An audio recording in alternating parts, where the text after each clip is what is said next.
Episode 79 of, I've written it down this week, episode 79 of the Scott Gibson Show. I am Scott Gibson. Who else would I fucking be? Thank you for joining me once again. Feeling very organised today. I've even written 79 on my little bit of paper in my show notes so that I am able to broadcast to you. So thank you for joining us once again. Thank you to everybody who listened to the Sunday service over the weekend. And thank you to everybody who continues to support the show on Patreon. You can, of course, sign up to be a rascal at patreon.com, patreon.com/Big Scott Gibson to access all of the extra content for the show and show your support, and help us grow a beautiful future together as one in harmony. How are we? What a week, We're only on Wednesday. The country feels very different already. The weather has taken a turn. This idea that a fucking heat wave was coming appears not to have been the case. On Monday, the pubs reopen. Now, it's I spoke about this on the Patreon episode. It is a little concerning that we seem to be pushing the fact that pubs opening in Scotland is a huge thing for us, as if we have somehow been, as if something that is vital for our life, something that is vital for our sanity has been returned to us, almost as if we have been living in a cave of darkness and despair, and without the pub we will die. Now, pubs reopening are a massive thing for my industry in particular, live entertainment. I have friends who own bars, I have friends who own restaurants. Bars and pubs reopening is huge for them, but the narrative, fancy word, the narrative that is spun by the media in Scotland is disgraceful, because we can function quite happily without a pint. It's a social thing, It's not the act of going to a pub and getting drunk. It's the social aspect of it again. There will be men and women who live in pubs in the sense of that's where their wee community is. So for them, it's a great thing. They can maybe see friends again they've not seen for a long time. They can start to rebuild their lives, and it just so happens to be that setting is done in a bar. But this narrative of, and listen, I know that some people are falling into the trap and it's joking and I don't really mean it, but, posting pictures of a pint of fucking Copperberg cider in a plastic tumbler in a downpour, sitting on a high street in some shite Scottish town going, oh my God, I never thought I'd ever get to taste the emerald nectar ever again. Get a fucking grip.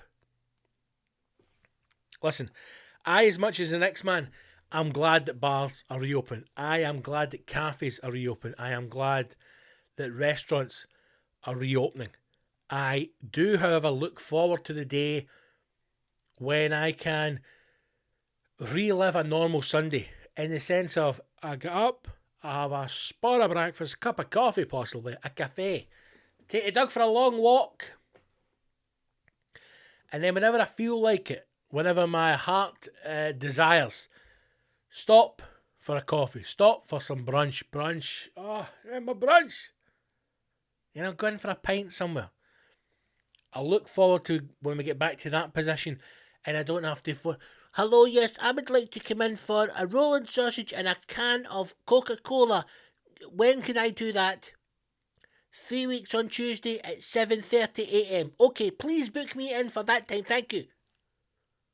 Even the good lady, the missus, this weekend, right?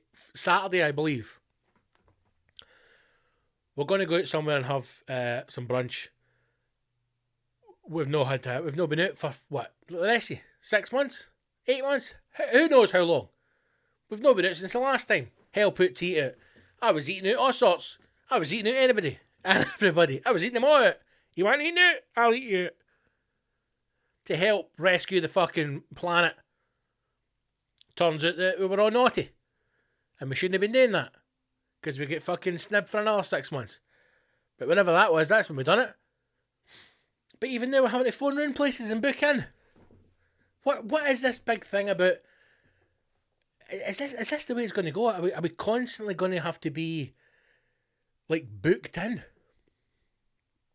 Are there no more spur of the moments? Are there no more heading out and see where the day takes you? Does everything have to be regimented now? Is that the reality that we need to live with? I mean, even before we went out, when it was the eat out, help out in the summer or whatever the fuck it was, listen, every day feels like a year and every year feels like a day. I don't know when things were anymore. All I can remember is pre-COVID and post-COVID. That's it. The last thing I remember is the 12th of March, night 2020. After that, not a fucking clue. But even the last time when we had a little bit of freedom, we rocked up to a restaurant and I says, could we have a table for two? Are you booked in? No, we're not. In the name of fuck it, quick, get out! So I am tentative, tentative about taking steps back at the real world. I can't wait to get back in. I hope and I pray that wherever I go, whichever bar I'm in, whichever cafe I'm in, whatever restaurant I'm in, I hope to the fucking mother of sweet baby Jesus that the people in these establishments have taken time to learn their craft and understand that now the shoe is on the other foot. We have had over a year of buy a home kit, buy my fucking brew kit, please help support your local bar, buy this fucking night out bevy kit, 6 cans of fucking hand-selected IPA from the fucking foothills of the tropics. You can get these cans for only a one-off price of £82,000. Please help our little kitchen stay alive. That's done. That is done. And I tell you right now, if these places reopen, I would say that they have maybe got 3 or 4 shite dinners in them. And they are fucked. Fucked! Because here is the thing that a lot of us have realised. You don't have to go out anymore and spend £100 on a dinner. And you might be sitting there going, Gibbo, £100 a dinner? Where the fuck are you going? Hear me out here. You and your partner, you and your other half, your wife, you and your husband, whatever fucking format 2 cunts comes in, you go for your dinner. 2 mains in a reasonable place. You're going to go, what, £15 a skull?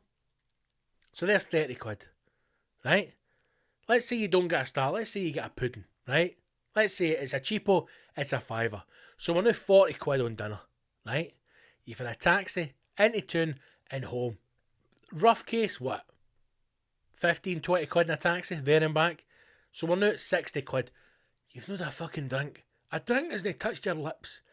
If you and your partner could go a night drinking for less than £40, you're a better fucking man than me. So let's say a minimum on a night out for your dinner, you're talking £100 easy. Most of us now will realise that we can do better in the house. Or we will at least pick and choose what we do. So the pressure's going to be on the other side. I know, certainly for me, for one, I will no longer accept second rate. No longer. I think bars is the big one. I know we've got a massive drinking culture in Scotland. I know that it is a social aspect. But I really do think bars is going to be the big one. Everybody will forget, believe me, everyone will forget what the guy in Witherspoon said, what the owner of Witherspoon said. Everyone will forget that when you're faced with an option of £6 plus for a pint or £2.10 for a pint. Everything will be forgotten. I hope that people start going out again and they start going to local places and keeping them alive. And I do, but I caveat that with keep the good ones alive. There seems a real kind of feeling at the moment, certainly, where I'm looking at some places, and I've been in them in Edinburgh, or even actually one that I saw in Glasgow, and I'm going, your food is shit. Your service is shit. Your staff have got a face like a well-scalped arse. Yet, it's this idea of, keep us alive, keep us afloat. Fucking give us something they want to keep you alive for then. So I hope in a sense that people start getting back out, but I really want to urge certainly everybody who's listening to this and the wider public that for the rest of this year and going into next year and in the future, spend your money on experiences. If the option is going to a pub every single weekend, take one of those weekends and do something different. I mean, I hope that you will all come and see me when I'm on tour again. I hope you will. But go to a theatre, man. Go to a theatre. Go and see a play. Don't even look what it is. Don't even look at the name. Don't read anything about it. Just pick a theatre that is close to you. Turn up at that theatre and buy a ticket to a show that is on that night and go and see it. Take a fucking punt. And listen, some of it will be god awful. Some of it will be fucking garbage. But some of it might be gold. Take a punt. Go and see a band, a musician you've never heard, you've never seen of. Take that money and go away for the weekend somewhere. You know, go away for the night. Go to a town or a village or a city somewhere in Scotland that you'd never been before. Couple hours drive, have dinner in a restaurant, stay over in a nice wee B&B, go for a walk around the town or the village, come home the next day. Spend your money on experiences. Go and see live comedy. Go and experience things. Because we have had far too fucking long sitting in the house. We've had far too long it, man. But nothing's going to come to your door. Nobody's going to take you places. We've got to make these changes. And it just feels as if everything that's been spun in the news, everything the way it's going is, they're expecting us to go back to the way it was. In the sense of, pubs are open, everybody back in the pub, time to get steaming. So enjoy a pint by all means, but think a little bit different. I know I'm going to do that. As soon as I am back working again, gigging again, I've got some cash flow again, I want to start getting into theatre more. I want to start going to theatre. I want to start seeing plays. I want to start seeing some live performance again. There's plenty of theatres here in Edinburgh. There's always stuff on at the Storytelling Centre. It's one of my favourite venues in the city. I want to start experiencing things more rather than just being at a desk, doing admin stuff, you know, whether it's writing or whether it's working on whatever, and then sitting in front of the telly all night. I want to start experiencing more things because this last year has been fucking brutal. Brutal, man. So get out there and experience life. I am nervous about it because I cannot go through another, how would you describe it? Another knock. I really can't. I got myself so excited the last time when we were, you know, coming out of lockdown. I had gigs booked in. Many of you bought a ticket for the gigs in Glasgow and the gigs in Paisley, both of which are being rescheduled. And I was so excited to do it, to get back, because at that point it had been 6-7 months since I gigged, you know, and I was so excited to be getting back to work. And then it was taken away again. We were back in our lockdown, and I was in such a bad space mentally after that I am so worried it's going to happen again. And I'm trying not to think of it that way. I'm trying to remain positive, but I'm just so worried because I don't believe a single thing that any government says to me. I don't believe a single thing the government says. I think that we've got elections coming up in Scotland on the 6th of May. I think if we did not have elections this year, I think the way that the SNP would have handled this would have been completely different. I'm not saying it would have been handled better. I'm not saying it would have been handled worse. I am just saying if this was not an election year, this would have been handled completely differently. Because as soon as we passed that first couple of months, as soon as we started to get towards October, November of last year, everything became fully political at that point. Every decision that has been made, everything that has been done from a political standpoint. It's not been done to benefit people's health. It's not been done to benefit the country, the economy, whatever you want to believe. It has been done from a political standpoint. And that is what I believe. And this would have been completely different if we were not gearing up for an election on the 6th of May. So it will be interesting to see how quickly we move past that. Again, I think a lot of people are forgetting as well, we've got the Euros starting. Scotland is in the Euros. It starts on the 13th of June. No, the 11th of June it starts. The 13th of June is Scotland's first game. And regardless of the situation, COVID-wise, lockdown-wise, come June the 13th, particularly Glasgow, because the game's at Hampden, if not the whole of Scotland, it is game over. That is D-Day. Because everything changes after that. Nothing. It doesn't matter if things are put back or things are postponed. The government must know they have until June the 13th and then all bets are off. Can they put the genie back in the bottle at that point? Especially if Scotland. Imagine Scotland win the first game at the Euros. It will be fucking carnage. There'll be parties in the street. Every pub will be open. Do you think anybody's going to say, listen, you can't come inside now, pal, unless you're having a cheese toastie and you've got to put your mask on? I'm sorry. Forget it. So hopefully we aren't turning back. But then I see things like the whole India stuff. And again, it feels as if nobody's really discussing this. There are some brief things in the news, but it feels as if, one, not only is no one really talking about it, it also feels as if there is no regard for the human element in it. This is this article here. I've got an article for the BBC. It's saying the world is rallying to help India during its hour of need as COVID sweeps the nation, depletes its hospital key resources. The US, UK, France and other countries are sending in supplies ranging from oxygen to protective gear to India's hospitals. The US has also sent in raw vaccine materials and is considering sending unused doses of the AstraZeneca vaccine, according to Dr. Fauci. Even Pakistan, India's long-time foe, has offered medical equipment and supplies.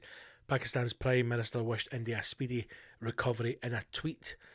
India is currently averaging, at this moment, and this is no months ago, this is now, as we move out of our second, third lockdown, India is averaging 350,000 new cases per day.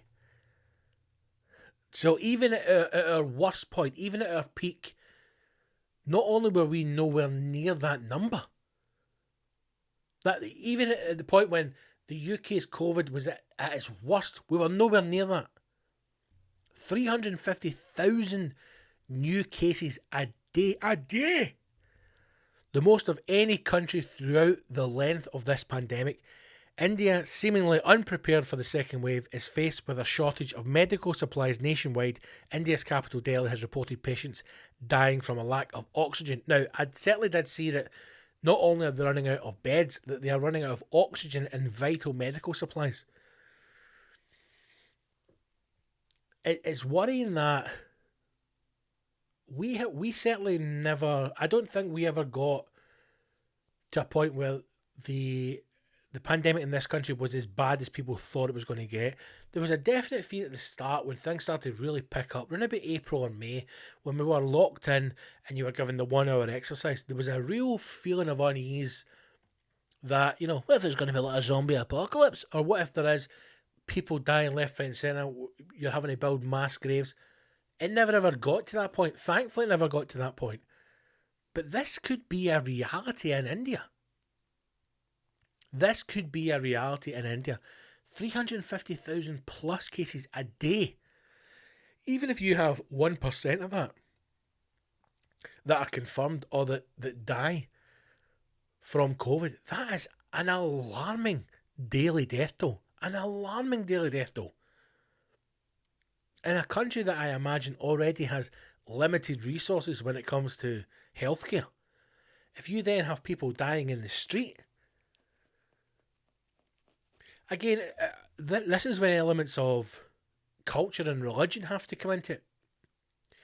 We obviously have a basis of Christianity in this country, and funerals were, heavily affected, reduced. A lot of people, I certainly, thankfully, don't know anyone personally, but I have heard stories, and we've all seen in the news, of families being unable to bury their loved ones, being unable to attend funerals because of the COVID situation. How will that be affected in India, where the process of death there, or the process of a funeral, is very different than ours? Would that even be able to be properly policed or properly managed in a way that doesn't affect the spread of the virus further? And if everything started in China and in Wuhan, how quickly could another wave spread from India across the rest of the globe? I imagine very quickly. It's a worrying situation, man. It's a worrying situation, and I think something that maybe has to be given a little bit more thought and care than it has been.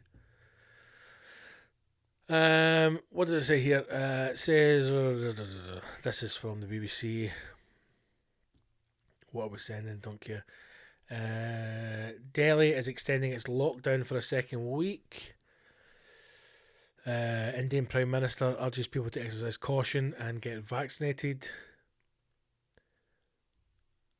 The Fortis Escorts Heart Institute, a private hospital in Delhi, said on Sunday it would not admit any more patients because of a shortage of oxygen.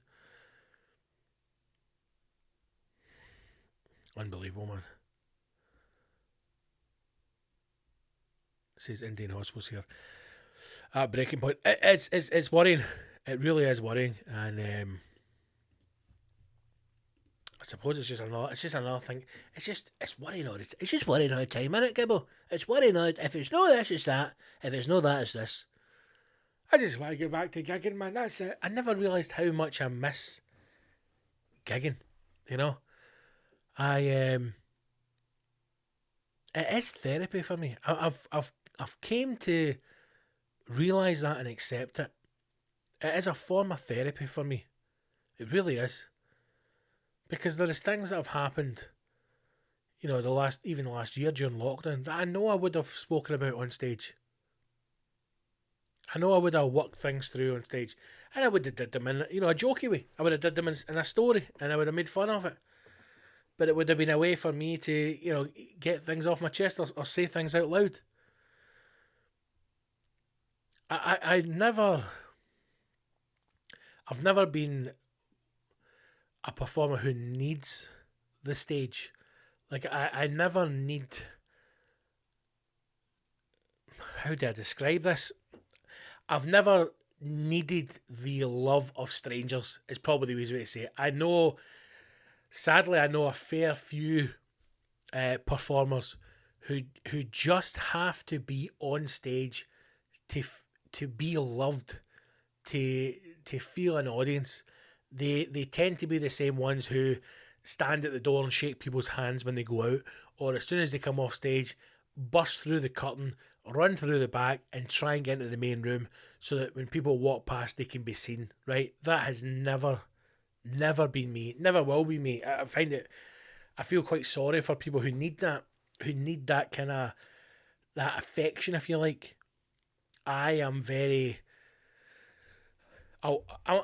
the mindset of, this is a performance and you don't want to know anything about me.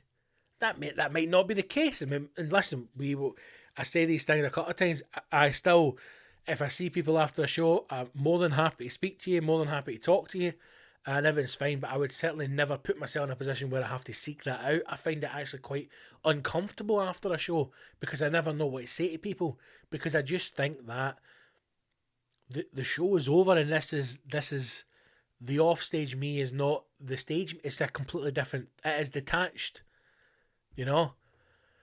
I don't really know what I'm trying to say, but what I mean is that I know that I don't need to be on stage. I just miss it. I miss it terribly. I miss it fucking terribly. I can't wait, man. I cannot wait to get back. And I just hope people, come out and watch the show, so it'll be good. I can feel myself getting back into that kind of mode as well. It's that time of year. It's because we're getting towards May. This is where I normally start to really kind of kick it up and think about Fringe. I don't know what's going to happen with Fringe this year. Some people have messaged me actually asking if I'm doing anything. We have to wait and see. There was an announcement from the Edinburgh Festival that the Fringe would be going ahead in some form. I mean, what kind of fucking statement is that? What does that mean? There is talk of there definitely will be a digital Fringe. What does that mean? Not a fucking clue. Will the festival give you a space to perform in digitally? Not a clue.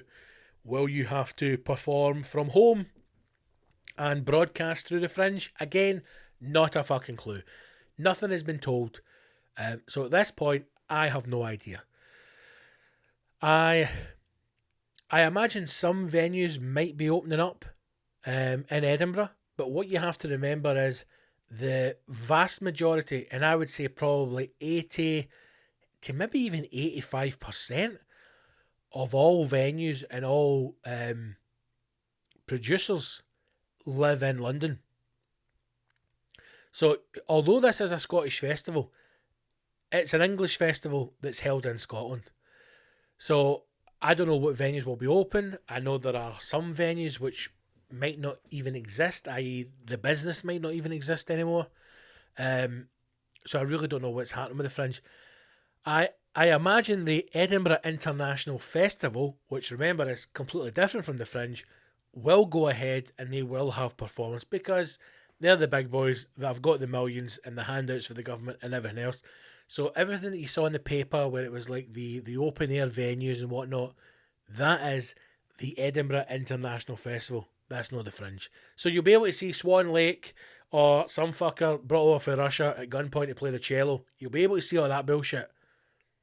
Comedy side, I don't know yet. Something will happen, I imagine. But if anything, it's probably going to be short notice or last minute. And if I get to do something at the Fringe or we organise something, it will be a work in progress of this show that's going to tour from September. So it will be the show Rejoice. But yeah, I feel myself getting into that mode of May, June, July is when I would start to properly, like, really spend some time sitting down and thinking about the show, getting it planned, writing it. I wouldn't write the show until July. I always leave it very late, but it's always kind of percolating away, and I've got ideas. And right now for an hour Fringe show or an hour and a half tour, I would say I'm definitely 40 minutes, 45 minutes, definitely in, like, solid, crossed them off, happy with that. So it's just a few other wee stories to work on and then kind of tie it together nicely. But I'm looking forward to getting back out on the road again. I'm looking forward to performing. Yeah, I miss it. I miss it so much, man. I can't wait to get back out there. But it'll be good. So when I announce the dates, make sure you get your tickets and please do come and see us. And the tour will roll into next year as well. So don't worry. It's exciting times, man. Just be good to get back on stage again. Good to get back in the green room. Get back to some of the old theatres. Oh, yes. Cannot wait. Right. What else have we got to talk about here? Pubs are opening. Inflation is going up, baby. Yes, it is. COVID in India. Elon Musk. Oh, fucking hell. Elon Musk is hosting Saturday Night Live. I mean, that is definitely going to be one that I have to watch or I have to find it. It's either going to be brilliant or it's going to be a car crash. But then at the same time, he has so much money he could pay anybody to write a monologue. Like, he could literally, because other than that opening monologue, all he's got to do is the sketches. So, pay somebody to write that open monologue. Just do it enough so that you can say it out loud without it being weird. And then all the sketches are written for you, so you don't need to worry about that. And most of the night is just going to be taking the piss at a Tesla. Really, innit? It's just going to be... It's going to be an advert for fucking Elon Musk and Tesla and Mars X, whatever it is. But that's one to watch out. I need to watch out for that. Speaking of pointless shit that's on the television, the Oscars. I never even knew they were on. Never even knew they were on. Of all the years that they could have cancelled the Oscars, this is the year that they could have done it. This is the year that they could have went, do you know what? 99% of everything that's been made is fucking shit. Let's not have the Oscars this year. But no, Hollywood's like, no, we've got to do it. And even try to find the articles. Everything that was written about it was just how much the viewing figures have dwindled over the years. Because nobody cares anymore.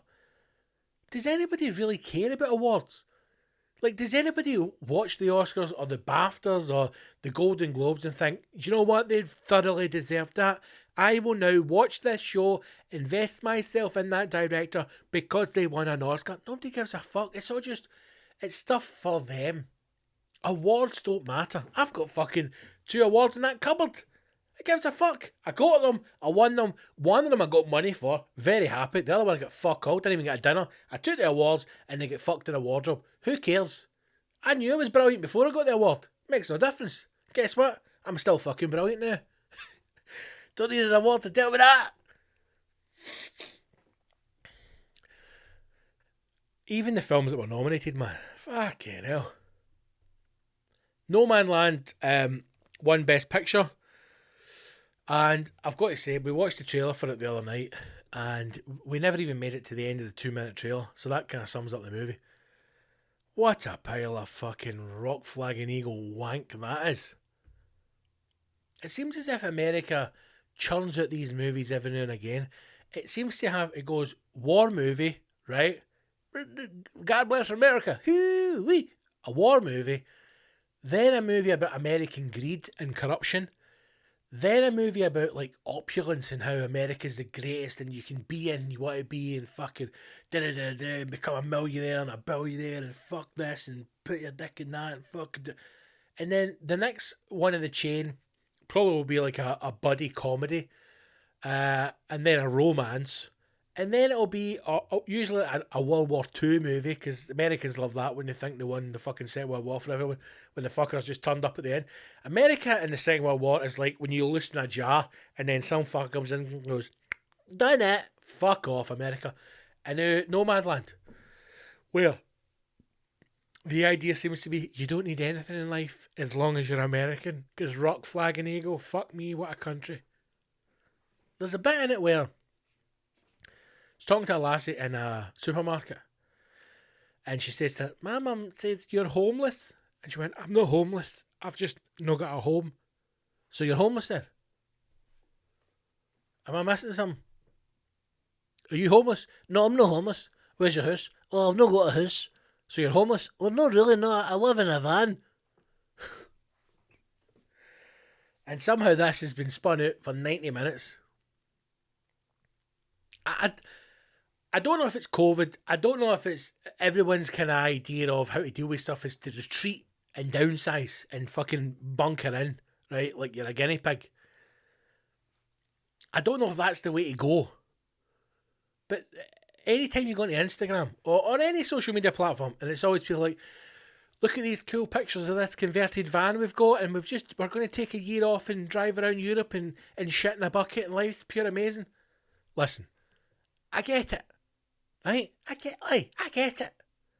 I'd love to convert a van, go on holidays, but I'd still have a house and a bed and a fucking functioning toilet to shit in. And here's the other thing. See, a lot of these vans that you see, they're all converted fucking stunning, hipster, fucking Middle Earth, beautiful vans. They're about fucking 80 grand. That's a one-bedroom flat somewhere. Nobody's fucking putting a blow-up mattress in the back of an old Transit. Every one of these vans that you see that people are sharing going, wouldn't it be amazing just to do this to a van and drive across Europe somewhere? It would be if you were in a $100,000 fucking converted van with 40 grand cash in your back pocket. I'm sure it would be delightful. We're probably going to have to watch Nomadland just because it won the Oscar, right? So again, you're going to fall into the trap of going, right, I probably should see it. But I'm going to say this right now, without seeing it, without knowing too much about it other than the little bit of the trailer I watched, I am going to go out on a limb and say it's a pile of fucking wank. I'll even go out on a limb and say I imagine it's a film that you have to be in a very beautiful, kumbaya, the world is amazing, fucking free the weed, everyone, love your neighbour kind of mindset in order to enjoy it. I imagine if there's an ounce of anger or fucking pain in your heart, you'll be like, get this shit off his box. Now, we did watch Sound of Metal the other night, which was also nominated. On a scale of 1 to 10, I saw a solid 4. A solid 4 out of 10. But yet, somehow nominated for Best Picture at the Oscars. I don't fucking think so. Terrible ending. And one of the main characters in it, utterly pointless to the story. Should you watch it? Probably not, but then there's nothing else for you to watch. There's nothing else for you to watch. I was so desperate to try and find something. I'm searching through Netflix and I ended up watching some program about about China making fake products. I was like, this'll do. Rubbish. Again, plays you a wee trailer, and there was some woman talking about using a fake lipstick and it super glued her lips together, and I thought that'll do for me, and I put it on and it was rubbish. Again, it's talking about, I think the program, and I don't know the name of it, I might remember, I might not. I think the program is broken up into different parts, and it's all around the creation of waste. And it's talking about plastics and how much plastics and reusable plastics and everything that is just created on a day-to-day basis. And the first one is focusing on the cosmetic industry. And it's saying that, and again, I thought it was a little bit biased, whether it be racist even towards China, and it was suggesting that the majority of every single fake or counterfeit item is produced in China. And I thought that cannot be the case. But that's the narrative that it wants to tell you right now. It's an American-made program, so that speaks for itself. And they had people in a lab in China making fake cosmetics, and apparently it was fake, I want to say foundation, powder you put in your face, and fake lipstick. Right now, the argument was this guy who they had on, who ran a cosmetics company, right, was saying that it costs us billions of dollars every year in counterfeit goods. First of all, it doesn't cost you a penny, mate. It may cost you lost revenue, but there's no way you could put a price on that. And he was saying things like, compared to the conditions that they manufacture and compared to the conditions of his factory. Now, his factory was in India, and they went to this Chinese factory. And the only difference that I could see between the two factories was that the one in China had a fag in his mouth, and that was it. The guy's on camera giving it, we have strict health and safety codes in the factory. People have to wear protective equipment, PPE. Everything is cross-contaminated. And then as he's doing this voiceover, it's showing you videos of them in the factory in India, and you're going, is this fucking cunt ever been to this factory? Because I'm pretty sure there's a guy sitting cutting his toenails as this comes off the conveyor belt. It was, either they've set this guy up or he doesn't have a fucking clue what he's talking about. Somebody was there with a mask on. Now, they're in a cosmetics factory, right? So there's maybe no, trace of, they all might have gloves on, obviously, so there can be no skin on it, no hair on it, everyone's maybe in hairnets. This woman had a hairnet on her bobble, and then a mask, and this is before COVID, just on the bottom of her chin, no gloves, just picking up clumps of makeup and putting on this conveyor belt. And I'm going, yeah, I fucking know what you're talking about. Then it cuts to the guy in China, the exact same. He's got the mask on it. He had the mask on his chin because he's a faggot at the time. Obviously making fake lipstick is busy work. The man needs a faggot to go. And that's fine. Maybe that is a secret ingredient. Huh? We bit of fag ash. Boop, boop. I don't know. Makeup is a weird thing, man. Because what is it? It's just chemicals, right? It's no real. Nothing's real in it.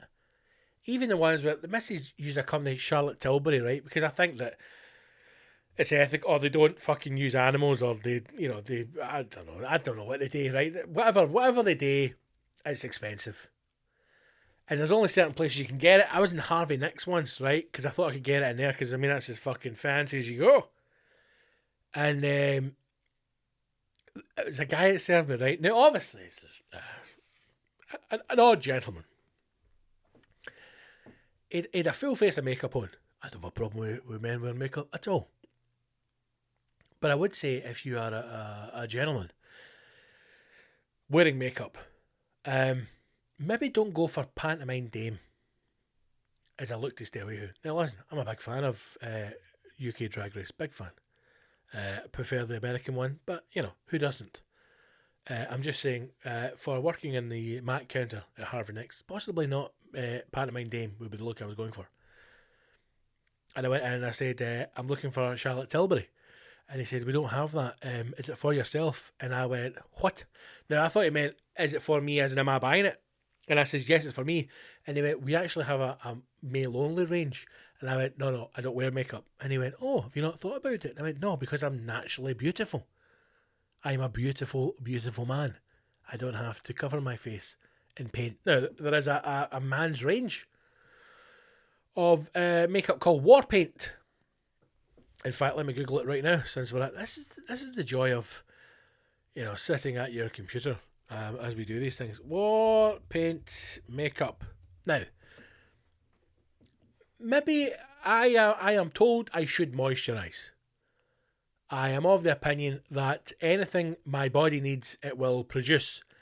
But maybe that isn't the case as I get older. I have found I have quite a dry elbow. I don't know if that's a sign of something, but maybe this is the next step in our evolution as men. Maybe we are going to start to. Maybe we're all going to start to wear makeup. A wee bit of something there, and a wee bit of something here. I don't know. Here we go. War Paint for men, apparently award-winning makeup. I mean, what isn't? See if you've got a product out there now that isn't award-winning. Have a word with yourself. Right, we've got Beard and Brow Gel. £16 for a tiny wee... It looks like, super glue, the wee tiny packets of super glue. That's the size of this thing. £16. So for a start, stick up your arse. Now, listen. See if they want men to wear makeup. You've got to approach this from a man's mindset. Alright? And this is already, I don't know who War Paint is. I don't know what they are. I don't know who manufactures them, right? But I'm telling you right now, they've fucked themselves for the start because they've done this the completely wrong way. They needed to get a couple of men involved in the R&D, research and development for this product, right? Because I'm going to revolutionise this company straight off the bat. And here we go. If you are trying to sell makeup to men, you don't sell them women's makeup with a different name. You sell them men's makeup, right? So, if you've got, these are the products: Beard and Brow Gel, Concealer, whatever that is, Tinted Moisturiser, what? Anti-Shine Powder, okay, Foundation, right? A bronzer, now then, a primer, my fucking painting walls here. Makeup remover, because obviously you've slapped that on. A pack of sponges. A beanie hat, a face sponge, a beard and brow filler, which looks like a pencil, and liquid concealer pen. Now, the biggest mistake they've got is the size and the price. Beard and Brow Gel, £16 for a tiny wee super glue sized packet. What they need to do is make all this big, right? You want to sell this in like 2-3 litre drums, okay? You want to make it manly. I don't want a wee concealer tinted moisturiser pump. Let me get some of my tinted moisturiser. I want some fucking 5 litre barrel. Like, just go bush, squeeze it. That's what I'm looking for. Make it a bit more rugged. Yes, they've gone for a nice black matte finish. I like that. Just make it a bit more exciting, you know. Concealer, no idea what that is. £18 a tub. I don't think so. Picture a guy rubbing that under his eyes. Tiny. How big is this? How big is this? Doesn't even tell you. Doesn't even fucking tell you. Product information. Here we go. Doesn't even tell. Still doesn't even tell you. Doesn't even tell you the fucking size of the thing. It is 5 grams, 18 ounces. A tiny wee pot of war paint. War paint concealer for 18 quid. What a fucking... What an absolute joke. What were we even talking about there? See, now I've lost my chain of thought. What was I talking about before I went down the road of concealer? Charlotte Tilbury. The thing with makeup is that I know that obviously, listen, I know animal testing isn't you know, it's no right. But has anybody ever stopped to think maybe the animals enjoy it? You know? Maybe the animals enjoy it. If you had the choice of being a guinea pig, right? No, I love guinea pigs. They're one of my favourite animals, right? One day, my dream is to have a house in the country, a little bit of land, no much, you know, a nice wee bit of land around me, peace and quiet, nice back garden, beautiful outdoor space. I would like to have an office, stroke studio built at the bottom of the garden, and annexed to that, I would have a kind of man shed in which will live 20 guinea pigs. And I'll look after them every day, and I'll talk to them, and they'll talk to me, and we'll just be pals. That's my dream. All right? I hope one day, listen, a lot of people's dreams are getting to Hollywood, being in movies, you know, being millionaires, being famous. Not I. I dream of having a nice house in the country, 3-bed, nothing major, wee bit of land, no neighbours for a bit of distance, serenity, peace and quiet, a home studio, a home office, and a home guinea pig sanctuary. That's all I want. That's all I want in life. If anybody can make that happen, please get in touch at patreon.com/Scott Gibson. But if you're not one of the lucky guinea pigs who's able to come and live at Gibson Manor, 2 options, right? You can be a guinea pig at Pets at Home,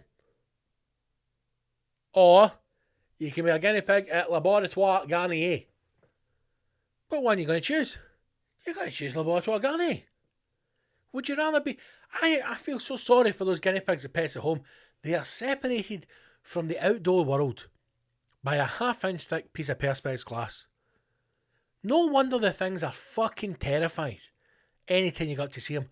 The amount of dogs that come in and out these shops daily, the guinea pigs must just look and go, oh no, that's it, we're gone, we're goners. Every day living your life fearful that fucking Alsatian's going to jump over the top there and take out your entire clan. Or you live in a lab. Right? You got a nice fucking hutch. Well looked after. Good feed. You know? They don't want you dying, they need you. Interesting conversation, I imagine, from some of the scientists. And every now and again, you get brought out into like a fucking turntable and they put some blush on a bit of fake eyelashes on you. Who's hurting who here? Who's hurting who? Couple of rabbits kicking about, you know, cracking fucking 24-hour lipstick on them. Who is hurting who? Because the option is, like in that documentary that I was watching, you get counterfeit lipstick for China and the fucking super glues your lips together. There's got to be a happy medium. All these monkeys, you know, that people have let the fucking Tiger King and that, everyone that's had them in captivity, they can't be released into the wild. They can fucking eat alive. We all watched that documentary of the monkeys that Attenborough did, and that poor monkey get the fucking shit kicked to him. He did the end wrong, and he wasn't fair, lab. He had shite eyebrows. Dragged him to the floor, kicked the fuck out the bastard, broke his legs, snapped his fingers, did all sorts, bit him, spat on him, fucking wrecked the cunt. You're telling me, before that attack happened, they're not going to go, Stevie, you want to come work in the laboratory, can't you, and put a fucking crank set of eyelashes on you? He'd be like, sign me up. Maybe that's what we need to start doing. Maybe we need to go fully back into animal testing, if it'll bring the price down. If I can get my war paint for a £5, I say fucking dress a pig up. What animals are they using for men's makeup? Can't be the same, surely. If they're testing women's makeup on fucking rabbits and guinea pigs, they've got to be testing man's makeup in the fucking back end of a pig, surely. Must be hard, ladies. It must be hard every morning when you turn to your partner, you know, and you just see absolutely just flawless. You know? Flawless. No makeup, no blusher, no concealer. Fuck all. He needs soap and water. And he emerges a god. Must be tough. I get it. Must be hard. I don't even know what I was talking about there. I'm losing my mind today. I'm losing my mind. I'm not having a great week. Yesterday was a pretty awful day. I've just recorded another podcast this morning. I'm struggling through this. So, you know, apologies, man. Apologies. But what can you do? Right. I don't know. I feel as if I was talking about something there and I've left it unfinished. But I don't know what it was. Maybe we'll never know what it is. Maybe we'll never know. What have I still got on here? French Vaughn. Right, this is the article that I saw. This is the article that I saw. So, I have started following a thing, and you can all do the same. It's called Roca News, ROCA News. Now, they are on Instagram, and you basically sign up, and they do these kind of like snippets of world news, and they're actually quite good. But the good thing about it is you get, when you sign up to the mailing list, all of the news items that they have, which is in kind of small form, right, small snippets. So they break it down into like maybe 5 or 6 lines and give you the basic information on the news story. Everything in the email comes with a link to the original story, so if you want to read more about it, you can read more about it. And this thing that I saw here was a French cave study has ended. Now, again, never knew anything about it. Why would you know anything about it? But this is the article. 15 people in France spent 40 days in a cave without any light or clocks as part of a scientific experiment studying the effects of isolation and drastic environmental changes on the human body. Why? Oh, why? Oh, why? Is there not a governing body of scientists? Is there not like an organisation, an institution, or something that looks after scientists? Because if there isn't, then there fucking should be. There needs to. I'm getting myself angry here. There needs to be some kind of chain of command. Somebody has to get a hold of these scientists and go, listen, what the fuck are you playing at? People are dying of cancer. People are dying of rare diseases. We've still got fucking COVID going on, for fuck's sake. There's 350,000 confirmed cases a day in India. And we've got these French bastards putting cunts into a cave for 40 days with no sunlight or clocks to see what happens to the human body. I'll tell you what happens to it. It turns to mush. Why are we looking at studies of isolation when we are currently going through a fucking global pandemic when folk are stuck in the house? Surely we've all been getting involved in a study of isolation. The group emerged from the cave on Saturday just gone Oblivious to the total time they had spent down there, estimates of the duration of the time in the cave ranged from 23 to 30 days. 2/3 of the group even wanting to stay in the cave. What the fuck is wrong with people? Remaining in their deep isolation mode.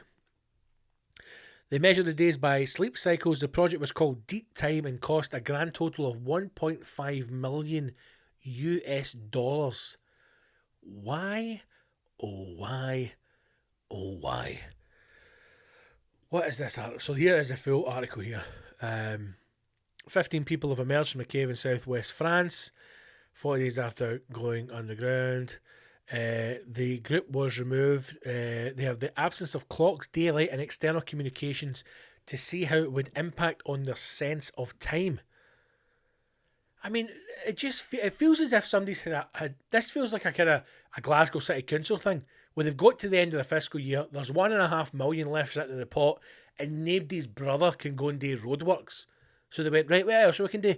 What if we take 40 cunts into a cave in France, stick them in the dark, and see how that affects them? Brilliant. There you go, Franco.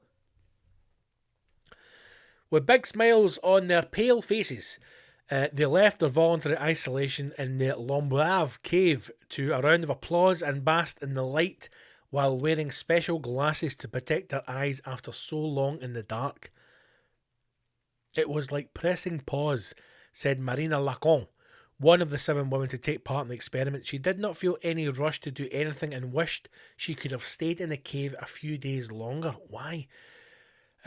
She was happy to feel the wind and hear birdsong again. Oh, piss off, you French dick. She did not plan to look at a smartphone for a few more days, hoping to avoid too brutal a return to life. The group lived in and explored the cave as part of a project called Deep Time. There was no natural light. The temperature was 10 degrees Celsius, lovely temperature. Relative humidity. They had no contact with the outside world, no updates on the pandemic, nor any communication with friends or family. Scientists in the Human Adaptation Institute, which is leading the, according to this, £1.2 million project, say the experiment will help them understand better how people adapt to drastic changes in living conditions and environments. Give us an example of how this would impact day-to-day life then. As expected, those inside the cave lost their sense of time. Johann Francois, a maths teacher and sailing instructor, ran 10,000 metre circles in the cave to stay fit. He said he sometimes had visceral urges to leave. With no daily obligations and no children around, the challenge was to profit from the present moment without ever thinking about what will happen in 1 hour, in 2 hours, and so on. I can understand they want to try and do things to see how the human body reacts to it, but it feels like this is the wrong time, science. There's enough for you fuckers to be going on with without doing shit like this. There is enough. Science needing done. This feels like an end of year thing, right? When the fucking poor kids who couldn't afford to go on a school trip were told they could bring a board game into the class. This is the science equivalent of that.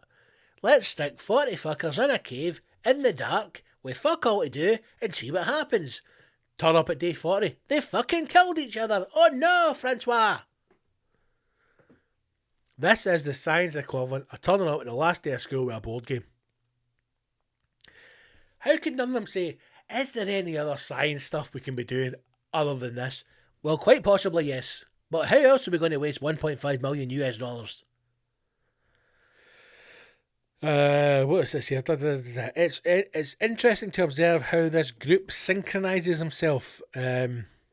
Clot said earlier in a recording from inside the cave, working together on projects and organising tasks without being able to set a time to meet was particularly challenging.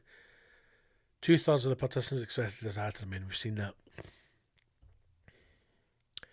Odd, man. Odd. But that's the bloody French for you. Members of the team meet to discuss their experience. It does look very cool inside the cave. But certainly I think there's other things they could be doing rather than sitting in the dark for 40 days. Right, team, another odd one. Another odd episode. I'm gonna take a deep breath. I'm gonna clear my mind. I've been getting too stressed out the last couple of days. I've been focusing on too many tasks. In the end, nothing's getting done. So a wee bit of advice for you all, da. Just take things one task and one step at a time. And that's all we can do. Enjoy the rest of your week. Get to a pub if you want. Have a pint. Get out there. Support some local business. And look after yourself. Don't get pished. And if you do get pished, don't be cheeky to staff. There's the message to take from this. Right, an odd one. 79 is... I'm marking this in the book as an odd episode. But thank you again to those of you who listen. Please make sure you subscribe to the show. We're on every single podcast player. Spotify, Acast, Apple Podcasts, Stitcher. Ask your smart player. It will play it. Make sure you subscribe to the show. And leave us a wee review if you would like to. You can also support the show and access extra content on the Patreon. Simply head to patreon.com/Big Scott Gibson if you would like to do so. You can sign up for as little as £1 a week and you will get access to all of the goodies on there. So please do that. Right, that's it. So yes, stay safe. Look after yourself. Wash your hands and your arsehole. And I'll hopefully see you on a battlefield very soon. Thanks for listening. Take care.